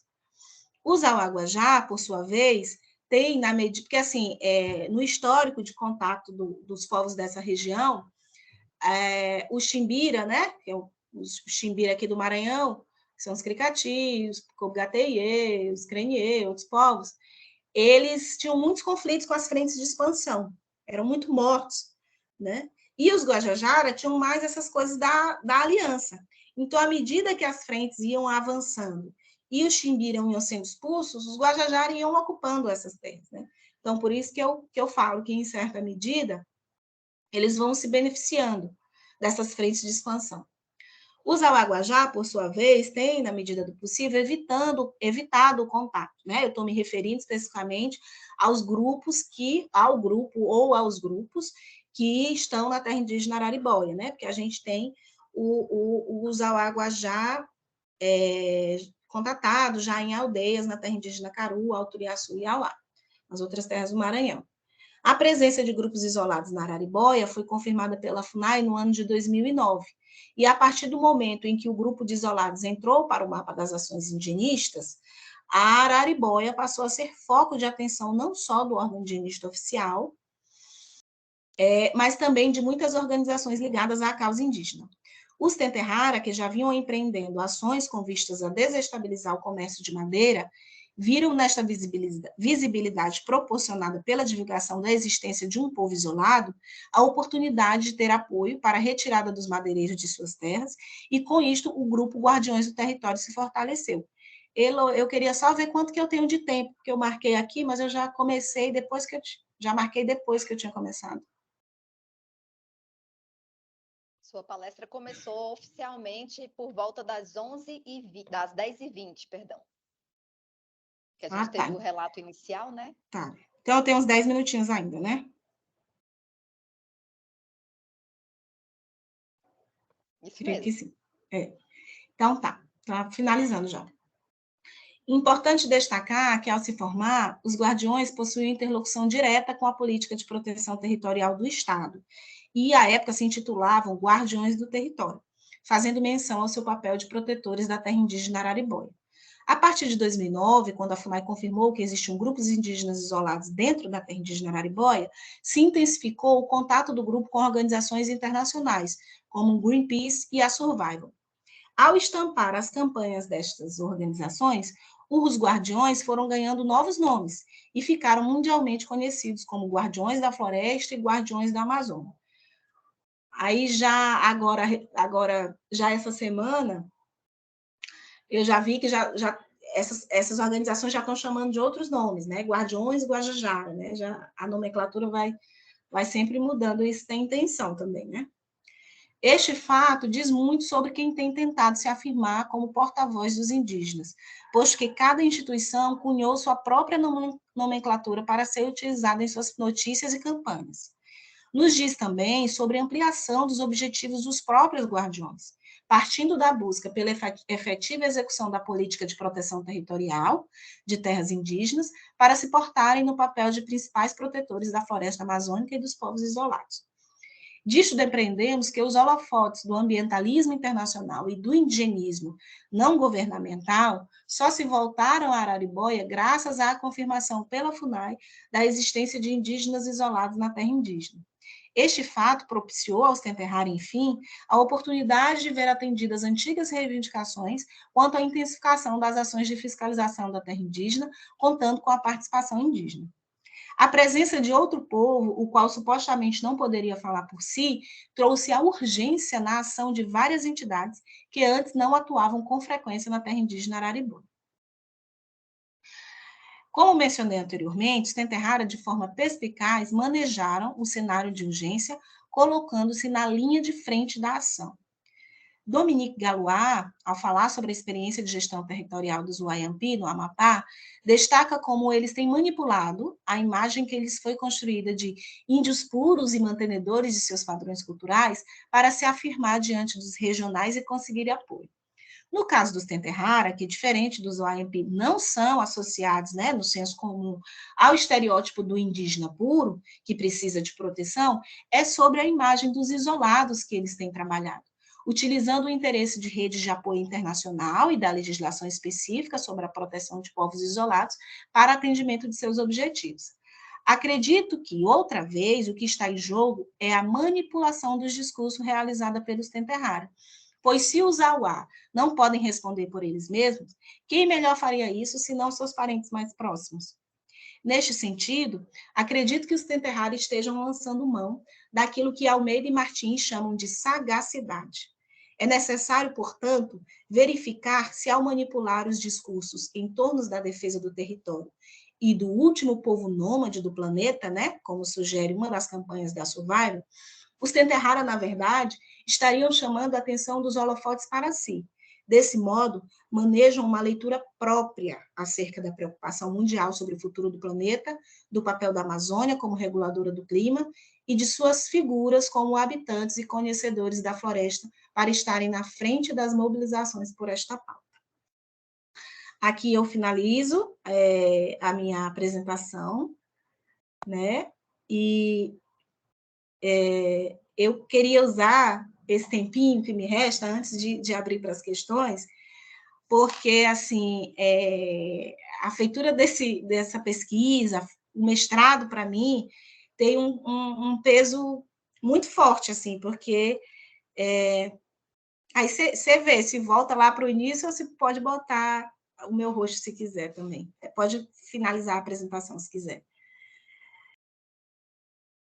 É porque, assim, gente, todo mundo que faz pós-graduação é um negócio pesado, né? É um negócio pesado, tem gente que adoece, né? Tem gente que fica mal. E, no meu caso, quando eu entrei no mestrado, eu tive também um bebê, tive uma bebê, né? Que a seleção do DAN é uma seleção tão longa, antes da pandemia, durava uns 6 meses. Dá para você gestar uma criança, que minha filha nasceu prematura, e parir durante a seleção. Depois da pandemia, eles mudaram, agora é mais rápida, né? Mas acabou que eu tive a Tereza, né, que é a minha filha mais nova, em fevereiro, e as aulas do mestrado começaram em março. E não foi só essa coisa de ter uma bebê pequena, enquanto, né, você está fazendo mestrado, é complicado e tudo. Mas eu tive uma gravidez muito complexa, na época eu trabalhava na Cegid, né? Muitos das colegas que estão aqui acompanharam. Eu tive uma gravidez complexa, de alto risco, e a minha filha também nasceu com uma doença bem séria, né? Ela tinha uma cardiopatia séria, teve que fazer cirurgia e tal. Então, foi um momento muito complexo da minha vida. E a pós-graduação, em vez de ser aquele espaço de adoecimento, como causa em outras pessoas, ela meio que me salvou, porque, assim, o que eu fiz? Na época, eu tinha o direito de tirar licença, né, para ficar cuidando da minha filha e tudo, mas eu não quis fazer isso, porque eu sou uma pessoa que, quando eu fixo numa coisa, eu fico naquilo ali 24 horas por dia. Então, eu sabia que se eu já ia ficar de licença da FUNAI, né? Se eu tirasse licença do mestrado e ficasse cuidando só da minha filha, que eu queria cuidar dos médicos ali, diariamente, semanalmente, no hospital e tudo. A minha filha nasceu com uma cardiopatia, gente. Ela teve que fazer cirurgia ainda bebê, teve todo o acompanhamento de UTI, cirurgião, foi uma coisa. E então, se eu ficasse só nisso, nessas questões de saúde, eu sabia que eu ia adoecer, né? Acho que até eu adoeci, mas fiquei segurando a barra. Então, o que eu fiz na época foi continuar estudando, fiz o mestrado. Então, tipo assim, quem vai olhar, eu acabei de passar por uma seleção de doutorado agora, e achei até que eu não fosse aprovada, porque as minhas notas do início do mestrado era tudo MS, tipo, no DAN é médio, né? Tudo MS, MS. Nessa época, a minha filha ainda não tinha feito cirurgia e tudo, que ela fez com 8 meses. Era tudo MS, tipo assim, eu estava no básico. E aí, a partir do momento que ela faz a cirurgia e que melhora de saúde, as minhas notas já vão aumentando, e tanto que eu consegui fazer a pesquisa, o tempo de pesquisa também foi tudo diminuído por conta dessas questões de saúde. Então, assim, eu queria aproveitar esse espaço assim, para dizer que essa interlocução de ser estudante, de trabalhar e ser mulher, né, de maternar, é muito difícil, mas a gente consegue fazer, né? Dentro das nossas limitações. Tive a oportunidade de ler o meu trabalho novamente, vi que tem várias questões, né, que precisam ser melhor trabalhadas, mas eu tenho orgulho dele, porque eu sei que eu consegui fazer num contexto que foi muito complexo. E até aproveitar aqui para agradecer a todas as minhas companheiras na época, que as minhas colegas de FUNAI me ajudaram muito nessa época difícil, viu? Parabenizar a CODEP pela iniciativa da gente ter a oportunidade de apresentar os nossos trabalhos, e estou aberta aí às questões. Obrigada. Obrigada, Larissa. Foi maravilhosa a sua palestra. Tenho certeza que a gente vai poder tirar dessas suas falas muitos aprendizados para a gente colocar em prática no nosso dia a dia. E está aberto agora, gente, os questionamentos, né, para a nossa palestrante. Olhei aqui no chat, não temos nenhuma pergunta ainda, no entanto, a gente tem algumas menções ao relato que foi lido inicialmente aqui na nossa abertura de hoje. O relato, para a gente dar os devidos créditos, é da servidora Daniele Antunes. Ela atua na CEGIRC e o relato foi feito a partir de experiências de trabalho dela, tá bom? Alguém tem pergunta para fazer para a Larissa? Pode levantar a mão. Aqui no chat, Larissa, se você conseguir acompanhar, a gente tem inúmeros elogios para o seu trabalho. Alguém quer fazer alguma pergunta? A Vivi estava com a mão Larissa. levantada. Eu estava aqui apanhando para liberar o microfone. Bom dia, né, a todo mundo, a todos e a todas. Larissa, parabéns. É muito legal conhecer seu trabalho. Eu realmente nunca trabalhei com povos do Maranhão. Então, assim, para mim foi uma experiência muito enriquecedora. E, assim, eu senti falta um pouco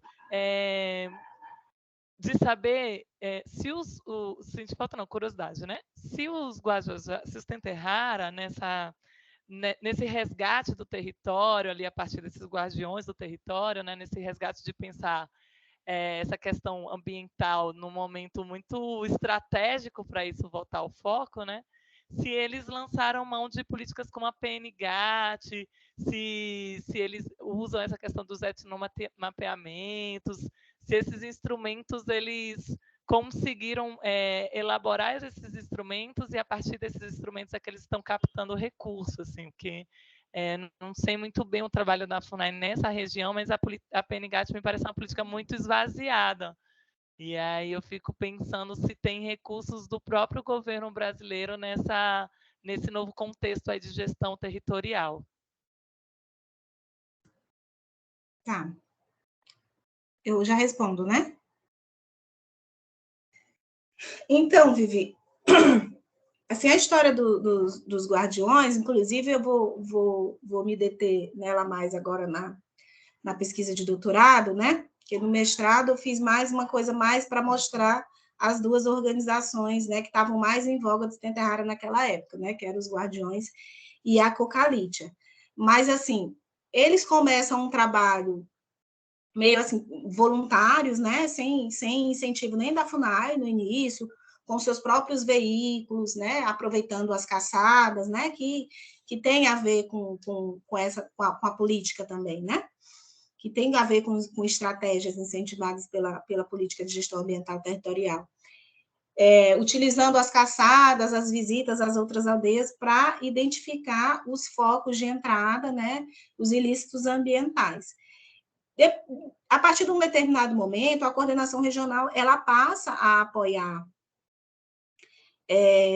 as ações dos guardiões, mas, assim, de uma forma muito de iniciativa dos servidores que trabalhavam no SEGAR, que trabalham até hoje, né? no SEGAT na época. Assim, eu não trabalho nessa área de gestão ambiental territorial, mas como na época eu trabalhava na CR, e eu desconhecia que existisse uma aplicação, como você diz, né, da política para identificar os grupos de indígenas que fazem isso na prática e fazer, então, e promover essa atuação. Então, eu via como uma interlocução maior entre os servidores do SEGAT, na época, e os guardiões. Então, tipo assim, se tivessem servidores que não fossem sensíveis a essa causa, não tinha uma política do órgão, entendeu? Tanto que isso aconteceu posteriormente. Quando a gestão mudou, os guardiões foram totalmente criminalizados. Eles viraram pessoas não gratas, né? A atividade dele, tipo assim, foi negada pela FUNAI, alguns servidores ainda conseguiam atuar de alguma forma ali, sem o apoio da gestão local. Então, eu não vejo muito assim. Os instrumentos são usados, né? Porque etnomapeamento, a questão do etnozoneamento e tudo mais, mas eu não via essa ação de realmente uma política estruturante para apoiar e promover o trabalho dos guardiões. Não, mas eles estão atuantes aí até hoje, né? Já conseguiram muitas vitórias, eles têm um certo, digamos assim, apoio internacional, né? Mas ainda existem muitas divergências de entendimento da atuação da FUNAI, junto colocando os indígenas como protagonistas nessas ações de gestão ambiental territorial.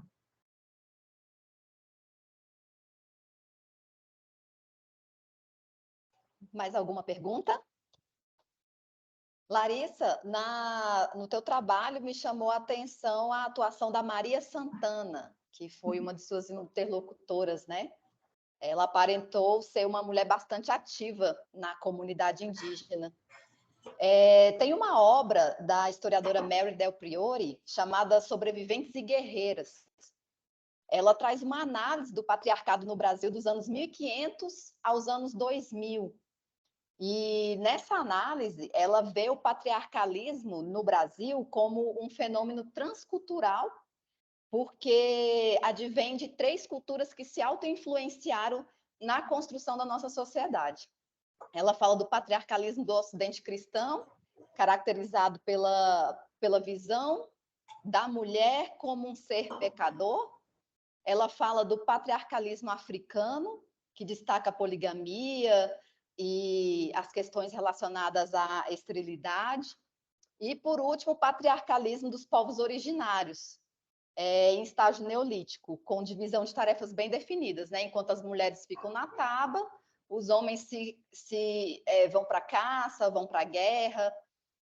Considerando os anos que a gente vive, né, nossa contemporaneidade, e a Maria Santana, e no que diz respeito à terra indígena, ao povo Tenterrara, durante a sua pesquisa etnográfica, você conseguiu identificar ainda nuances de patriarcalismo oriundo dos povos originários? Então, Elo, eu acho assim que os Tenterrara, eles são inovadores em diversos aspectos, assim. E das relações de gênero, eu considero também. A Maria Santana poderia ter feito a dissertação só sobre a Maria Santana, sobre a história de vida dela e sobre os feitos, né? Ela é uma legítima filha de Maíra, assim. Ela, inclusive, ela é tia da ministra Sônia Guajajara, né? Ela foi citada na posse da Sônia, né? Que ela falou lá, quando a tia Maria Santana passou para mim, pegou o maracá, né? Passou o maracá para mim, dando esse dom para a Sônia, de poder sair e falar pelo povo e tudo. Mas, assim, por que eu falo que os Tenterrara também são inovadores nessa coisa do gênero, assim? Porque, de fato, os Tenterrara, eles têm muito essa capacidade, assim, de observar a forma, os valores e como aquelas pessoas com quem eles estão se relacionando se organizam e conduzir a sua atuação a partir disso, né? Eu não sei se para os povos indígenas é uma parte que é muito interessante dos estudos sobre os povos indígenas, mas que eu não tenho muita leitura ou discussão nisso, que é a questão das relações de gênero entre os povos indígenas. Eu não sei se a gente pode pensar as coisas assim, nesse termo, assim, se eu posso me fazer essa questão de se existe o patriarcalismo, porque a gente tem um conceito de patriarcalismo que é nosso, da sociedade ocidental. O que eu posso dizer é que as mulheres, elas são figuras centrais na forma de organização tenterrara, né? Então, assim, por exemplo, para uma família tenterrara, é mais interessante, por exemplo, ter filhas mulheres do que filhos homens, porque os tenterrara, quando eles se casam, os homens vão morar na casa das esposas, e eles ficam lá prestando trabalho para a família da esposa. Né? Ele pode continuar, ele tem um período ali, digamos assim, de que ele precisa ficar prestando esse trabalho até ter a possibilidade de formar, né? de morar na sua própria casa, ou dependendo se a chefia familiar lá for uma pessoa de bom relacionamento, que propicia as coisas que ele precisa, ele pode continuar naquela família. Então, assim, ter mulheres na família, você atrai mais pessoas de fora para aumentar a sua família extensa e, com isso, ter mais poder, ter mais possibilidades. E a figura da Maria Santana, especificamente, que é uma mãe de muitos filhos e filhas, ela é um desses casos, né? Eu apresento na dissertação o conceito, digamos, tradicional de família extensa tenterrara, que seria, né, essa família conduzida por um homem cercado de mulheres, e a família dela é o contrário disso, porque é uma família que é conduzida por uma mulher e é cercado por homens e mulheres. E essa aldeia, que é a aldeia da administração, é a aldeia do Água Quieta. Eu só quero saber se vocês continuam me ouvindo. Só travou um pouquinho, mas retornou, foi coisa rápida. Tá. A aldeia Lagoa Quieta é uma aldeia de mulheres. Todas as decisões, todas as questões mais importantes, né, que são resolvidas nas aldeias, apesar de ter homens também, a Maria Santana também tem filhos homens, são resolvidos por mulheres. E a família da Maria Santana é uma família muito importante na terra indígena Araribóia, que tem uma influência não só internamente à aldeia, mas eu diria que em toda a região da terra indígena Araribóia e no movimento indígena regional, eu posso dizer que nacional, né? Pelo fato da Sônia ter estado à frente da APIB durante vários anos e hoje ser ministra de Estado, né? Então, é uma temática assim, muito, muito interessante, mas que eu fico bem receosa de fazer essas discussões assim, de patriarcalismo, feminismo, dentro do contexto indígena, porque eu acho que são muitas ressalvas que têm que ser feitas e realmente não é o meu campo. Obrigada, Larissa. De nada. Mais alguma pergunta? Aqui no chat a gente não tem nenhuma pergunta, nenhuma mão levantada.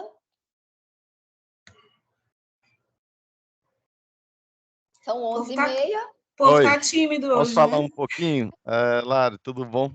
Oi, Obrigado. Gustavo, tudo bom? Tudo jóia, obrigado por ter compartilhado isso aí com a gente. Foi realmente uma dificuldade muito grande, mas valeu a pena, viu, amiga? Parabéns. Me diz uma coisa, você conseguiu observar o papel que as mulheres teriam ali na estrutura dos guardiões, né? A gente sabe que é um trabalho, né, intenso aí, né? O Kaká trabalhou ali, meu amigo de muito tempo, então acompanhei um pouco. Mas fala um pouco mais sobre esse papel da mulher enquanto guardião da floresta, né, enquanto guardiã, das coisas que você pode perceber, talvez nem esteja no seu mestrado, mas dá uma análise sua para a gente, por favor.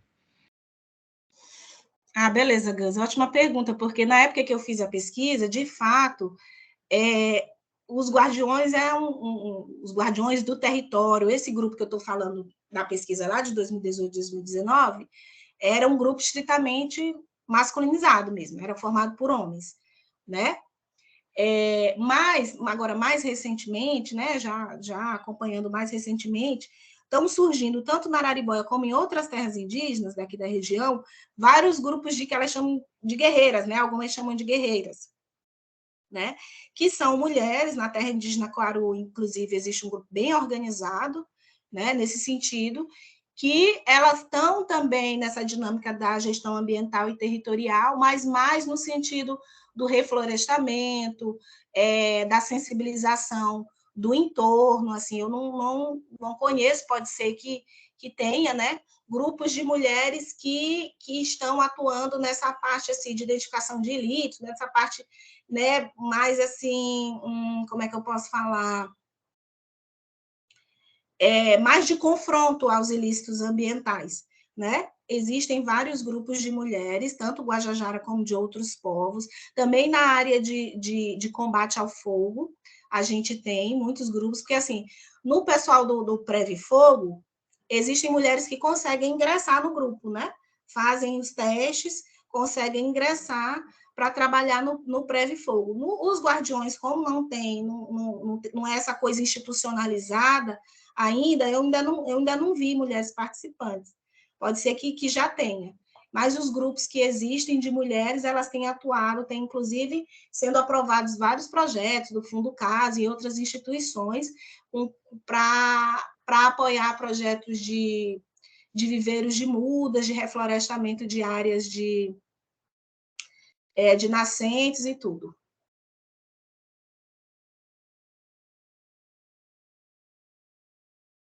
Respondido, Gustavo? Ou melhor, explanado? Pessoal, são 11h33, né? Encerrando pontualmente, então, a nossa palestra desse período da manhã. Lembrando que aqueles que tiverem interesse em conhecer com mais profundidade o trabalho acadêmico da Larissa, ele está disponível no repositório da Biblioteca da FUNAI, o link está sendo compartilhado aí com vocês no chat. Quem quiser só dar uma olhadinha lá, pesquisar, fazer a leitura mais completa e ter a Larissa como referência aí acerca dos povos indígenas Tenterrara, né? Larissa, obrigada pela participação, foi bastante enriquecedor mais uma vez aqui no nosso evento. À tarde a gente está de volta a partir das 15 horas, com a palestra ministrada pela servidora Rosimar Ferreira de Sena Oliveira, também indigenista especializada da FUNAI. Um bom dia a todos e até mais tarde. Tchau, tchau.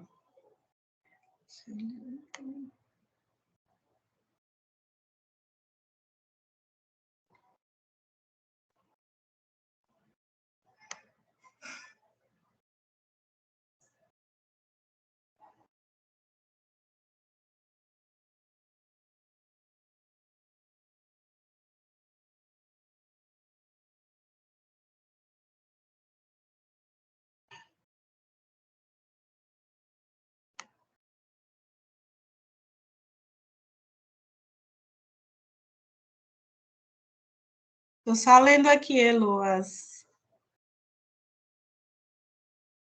Pode ficar à vontade, Larissa.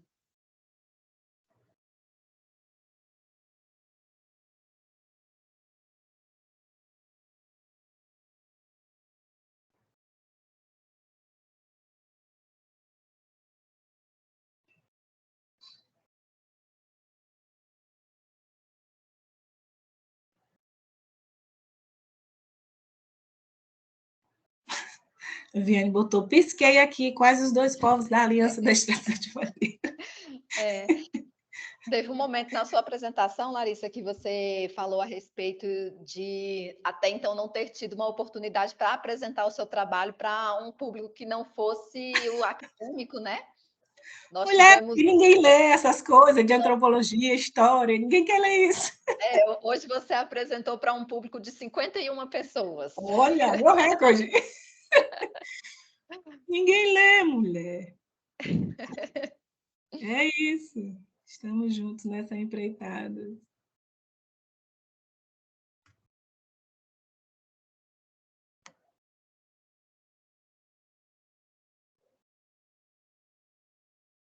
Gente, eu tinha que falar sobre esse negócio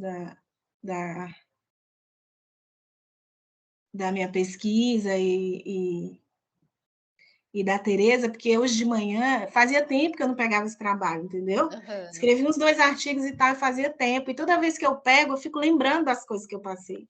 Aí hoje de manhã, aqui antes da apresentação, me deu um tiriri aqui, um negócio. Eu digo, gente, eu vou falar, porque eu falo logo e acabo com isso, entendeu? Aham.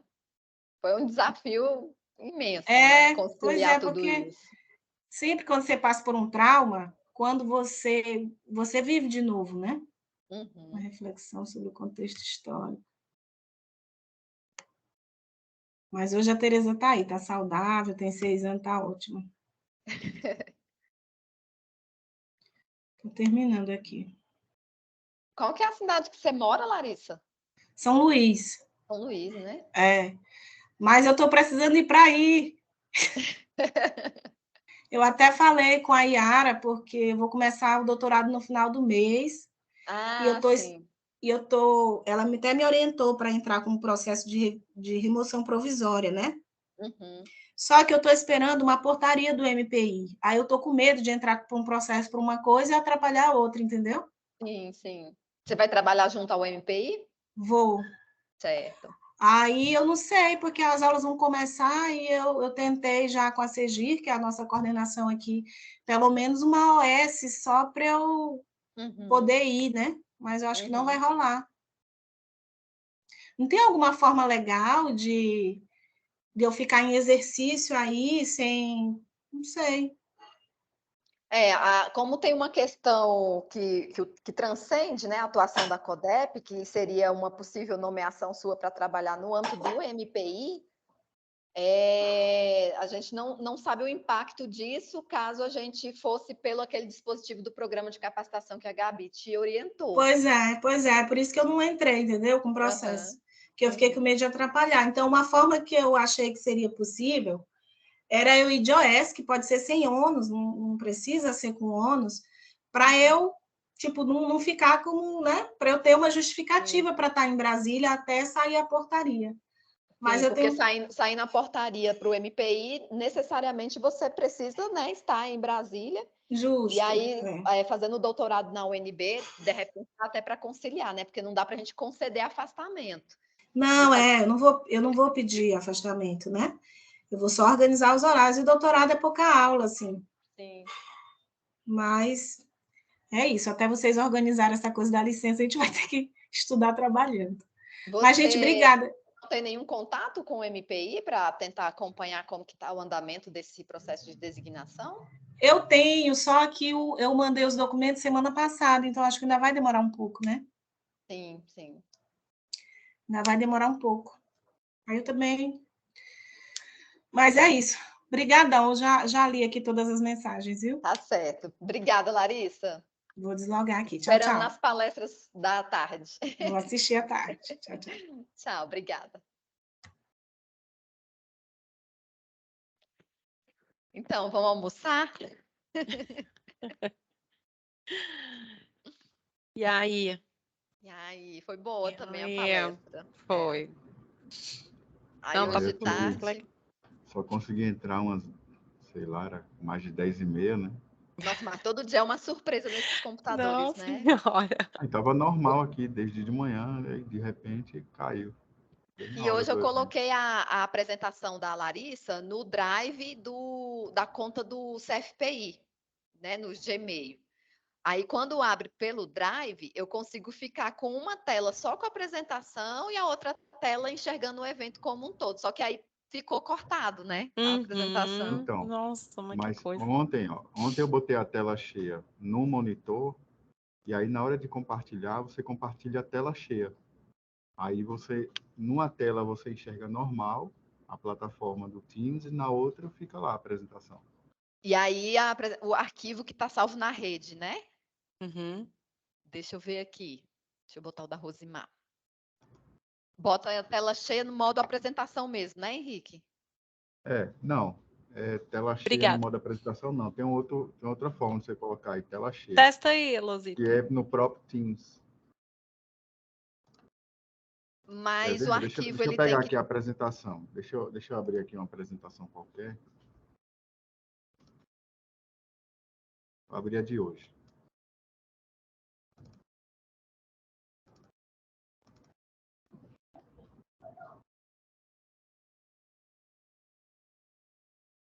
Vamos lá, eu vou compartilhar agora.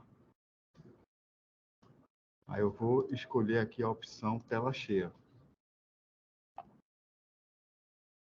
Esta aqui. Só que ele ainda não está em apresentação, né? Aí você põe em modo leitura aqui, em vez de ser tela cheia. Modo leitura. Exibição de leitura. Uhum. Aí, numa tela eu estou vendo essa apresentação aí em tela cheia que está compartilhada, e na outra eu estou vendo aqui a plataforma do Teams, normalmente. É porque você não lançou a apresentação, você só mudou a visualização, né? Porque se coloca a apresentação, aí ele ocupa as duas telas, né? Sim. Ficou bom. Aí você Só que aí põe dá para dar esse modo... zoom, porque teve um momento que ela queria que desse zoom. Eu não sei se nesse modo aí é possível usar o zoom. Eu normalmente dou zoom com Ctrl e A bolinha do mouse. e o botão de rolagem. Aí é o máximo que chega a isso aqui. Sim. É o Ctrl e botão de rolagem para cima e para baixo, ele muda o zoom. Mas aí, em vez de você dar o F5, você vem nesse ícone aqui, modo de exibição de leitura. Perfeito. Aí ele ocupa só uma tela. Então é melhor usar assim, né? Nas demais palestras. Ficou ótimo. Essas coisas a gente vai pegando, né? Vai pegando. O Mentimeter. Mentimeter? Mentimeter, que parece mente, né? Mas é um Mentimeter. Mentímetro. O Mentimeter, vai medir a mentira. Feio o nome. Exatamente.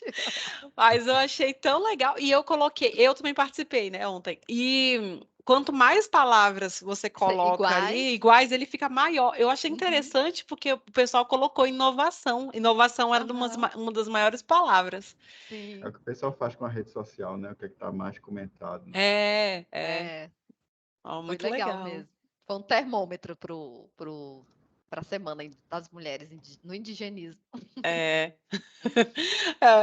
Qual é o emoji da semana? Da Semana das Mulheres no Indigenismo. É aquele emoji do bonequinho derretendo, assim.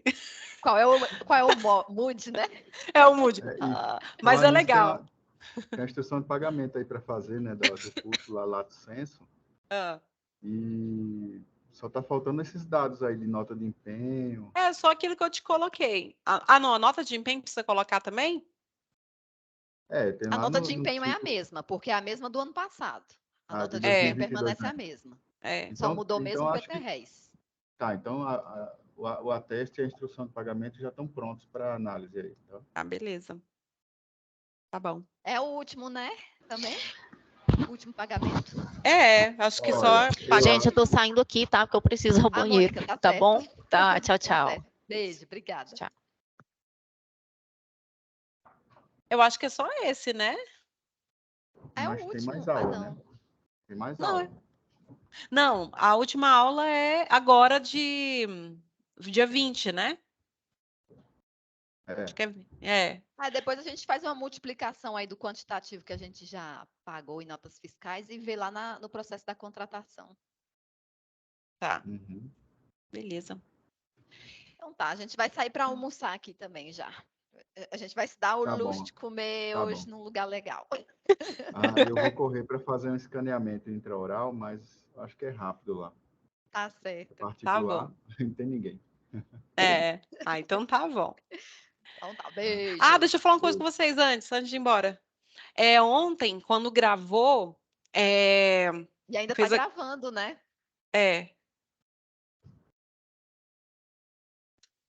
Parar a gravação.